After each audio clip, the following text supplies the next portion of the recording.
Para sahabat, Badan Legislatif DPR RI untuk revisi Undang-Undang Desa sudah mulai bekerja tanggal 19 Juni dan pada pembahasan pertama itu sudah muncul sejumlah pertanyaan dan itu bagian dari proses dialektika.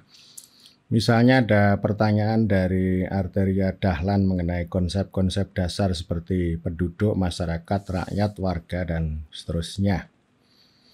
Dan setelah itu pada tanggal hari Rabu ya, itu Senin, Selasa, Rabu, hari Rabu malam, Ketua Kades Indonesia Bersatu mengontak saya mendiskusikan persoalan itu dan saya diminta untuk memberikan klarifikasi penjelasan mengenai konsep-konsep dasar untuk input revisi Undang-Undang Desa. Dan ini saya siapkan konsep-konsep dasar ini, ya seperti penduduk, rakyat, masyarakat. Penting untuk saya katakan bahwa ini ya, artinya kita ngomong kedudukan desa tidak hanya kedudukan dari sisi hukum, tetapi juga clear mengenai subjek-subjek ini ya, termasuk masyarakat setempat, warga, rakyat, dan seterusnya. Ini harus clear, kalau nggak clear ya nanti bisa tergelincir dan ke depan saya punya harapan, punya tujuan supaya desa itu merupakan rumah bagi masyarakat setempat yang memerintah atau mengatur dan mengurus kepentingan masyarakat setempat. Bukan memerintah kepentingan warga negara. Ini saya akan baca secara cepat, tidak perlu saya uraikan, nanti uraian itu bisa di lain kesempatan. Penduduk adalah konsep statistik atau cacah dalam bahasa Jawa. Orang atau manusia didata, dihitung, ditandai, didaftar, ditarget, dan dipertunjukkan. Dalam pemerintahan republik, penduduk adalah kasta manusia paling rendah karena manusia hanya sekedar angka dan tanda. Masyarakat adalah konsep antropologis yang sering dikenal dengan community dan sosiologis yang dikenal dengan society. Community bersifat internal, society bersifat eksternal, publik sepenuhnya. Community adalah persekutuan atau perkumpulan manusia atas dasar asal-usul, baik itu tempat tinggal, daerah, agama, suku, dan lain-lain, bahkan juga hadir dalam bentuk kesamaan hobi. Society adalah persekutuan manusia atas dasar kesamaan kepentingan dan tujuan yang sama, sehingga dikenal civil society yang bermakna untuk memperjuangkan kepentingan sekaligus mempengaruhi kebijakan pemerintah. Masyarakat adat adalah community, tetapi ketika mereka membentuk aliansi masyarakat adat Nusantara, maka disebut society karena mereka berjuang di hadapan negara. Oke, sebentar. Rakyat adalah konsep politik sebagai basis kekuasaan. Dalam kehidupan sehari-hari kita mengenal wong desa, kawula dase, dan wong cilik untuk menunjuk rakyat jelata yang sepadan dengan konsep folk dalam bahasa Inggris. Dan folk pakai V ya, ini F sama V dalam bahasa Jerman dan Belanda. Ingat ada Volkswagen atau VW untuk menandai angkutan rakyat kecil atau jelata yang tentu berbeda dengan Mercedes-Benz atau BMW atau yang lain.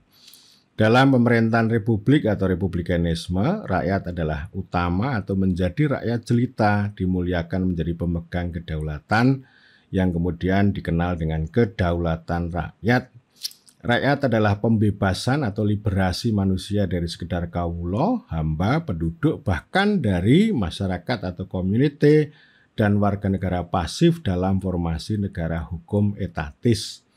Rakyat secara politik diorganisir oleh partai politik membentuk pemerintah, baik eksekutif maupun legislatif, untuk memerintah negara agar negara memberikan pelayanan dan perlindungan kepada warga negara. Dengan kalimat lain, pemerintah adalah para politisi yang merepresentasikan rakyat. Bahkan pemerintah adalah organisasi kekuasaan yang khas dalam republik untuk membebaskan manusia dari absolutisme raja dan etatisme negara. Pemerintah yang punya asal-usul dalam bentuk pemangku kekuasaan mempunyai tugas melayani dan melindungi rakyat atau orang banyak dari rampasan segelintir elit yang memiliki kelebihan. Warga adalah konsep hukum, hukum adalah keadilan. Warga menjadi identitas pamungkas bagi orang dalam negara. Jika rakyat sebagai pemilik pemerintah, maka warga adalah pemilik negara. Pemerintahan negara dibuat dan diselenggarakan bukan untuk menghitung dan menarget penduduk, melainkan untuk membuat kewarganegaraan. Warga berarti setiap orang itu memperoleh penghidupan yang layak dengan bekerja atau berusaha, memperoleh layanan publik dan perlindungan hukum, taat pada hukum yang bermakna untuk kebenaran, keadilan, dan kebaikan, bersama seperti aturan lalu lintas. Membayar pajak. Kalau ada orang tidak bisa membayar pajak, maka mereka tidak bisa disebut warga negara dalam arti yang sebenarnya. Pancasila sebenarnya bicara umat Tuhan pada sila 1, bicara manusia pada sila 2, bicara bangsa pada sila 3, bicara rakyat pada sila 4, dan bicara warga pada sila 5. Semua itu dibungkus dengan masyarakat atau society, sehingga kita mengenal masyarakat adil makmur, masyarakat sebagai idea. Desa dipandang oleh sarjana hukum sebagai kesatuan masyarakat hukum yang berbeda dengan negara hukum. Dipandang dari sudut teori antropologi pemerintahan, desa adalah self-governing community atau masyarakat yang memerintah dirinya sendiri atau masyarakat berpemerintahan. Dapat juga dikatakan bahwa desa adalah bentuk pemerintahan bersama masyarakat atau community atau pemerintahan di antara orang-orang yang tergabung dalam masyarakat setempat. Ini beda dengan kerajaan, negara kolonial, dan pemerintahan otoriter yang bisa disebut sebagai pemerintahan di atas masyarakat, terpisah dari masyarakat dan menindas masyarakat. Sedangkan demokrasi itu membentuk pemerintah dan pemerintahan dalam masyarakat. Desa sebagai entitas adalah milik masyarakat setempat, bukan milik warga negara. Warga adalah identitas dan pemilik negara. Ini dapat disebut dualitas akibat ada negara dan ada desa. Jika Indonesia konsisten dengan konsep negara hukum atau negara adalah hukum, hukum adalah negara, maka desa sebagai kesatuan masyarakat hukum dan rumah bagi masyarakat setempat dilenyapkan. Tetapi ketika desa tetap ada dan dipertahankan, maka mau tidak mau tetap ada masyarakat setempat sebagai pemilik desa dan warga sebagai pemilik negara.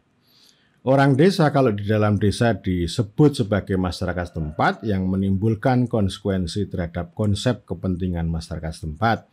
Orang desa juga hadir sebagai warga negara, setidaknya secara formal, ketika melampaui atau beyond desa yang berurusan dengan negara. Ketika anak-anak menikmati sekolah dasar yang berada di wilayah desa, maka mereka adalah warga negara. Ketika warga berkumpul dalam organisasi yang berhubungan dengan negara, maka mereka disebut sebagai society. Tetapi ketika orang desa bergotong royong atau tahlilan, maka disebut sebagai masyarakat setempat. Memang betul bahwa desa mengalami integrasi ke dalam tubuh negara dan negara juga melakukan penetrasi ke dalam desa, atau desa adalah bagian integral negara. Apa makna integral atau integrasi ini? Di mana letak desa dalam negara? Bentuknya seperti apa? Bagaimana negara dan desa berinteraksi di antara masyarakat setempat dan warga negara? Serangkaian pertanyaan ini penting untuk dibahas secara serius, seksama, dialektis, dan tentu harus lebih dalam. Setiap orang, institusi, dan undang-undang tentu memiliki perspektif yang berbeda-beda untuk menjawab pertanyaan ini. Undang-Undang Desa Nomor 6 Tahun 2014 menjawabnya dengan konsep rekognisi dan subsidiaritas, tetapi sebenarnya juga mengandung delegasi dan desentralisasi, meskipun dua konsep terakhir ini tidak tertulis secara eksplisit. Penting untuk dicatat bahwa secara hakiki desa adalah batu landasan atau integrasi bagi negara dan batu penjuru atau penetrasi bagi negara, bukan sebagai batu loncatan atau sekedar alat atau petugas, dan batu sandungan atau hambatan bagi negara. Kepala desa bukan pemimpin penduduk kecuali pemerintah di atas masyarakat, baik itu kerajaan kolonial dan republik atau rezim demografis memberikan tugas kepala desa melakukan cacah jiwa. Secara politik, kepala desa adalah pemimpin rakyat yang dipilih atau disetujui oleh rakyat atau people consent.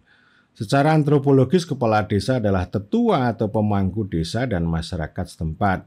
Baik pemimpin, pemangku, bahkan penguasa ketika dilembagakan, maka melahirkan konsep pemerintah, yakni pemerintah desa. Pemerintah desa ini pada dasarnya adalah pemerintah bersama masyarakat, karena itu sudah tepat ketika Pilkades, rakyat membentuk pemerintah desa tidak melalui pengorganisasian partai politik dan tidak perlu ada KPU masuk desa. Biasa orang tergoda untuk mengatakan pemerintahan desa adalah bagian dari pemerintahan daerah sebab konstitusi tidak mengenal secara eksplisit pemerintahan desa, melainkan hanya mengenal pemerintahan pusat dan pemerintahan daerah.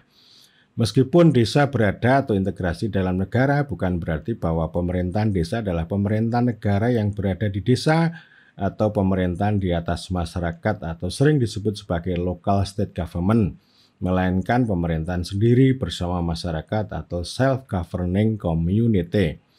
Ia bukan pemerintah atau governing kepentingan warga negara, melainkan memerintah kepentingan masyarakat setempat dalam bentuk penghidupan sosial, budaya, ekologi, dan ekonomi.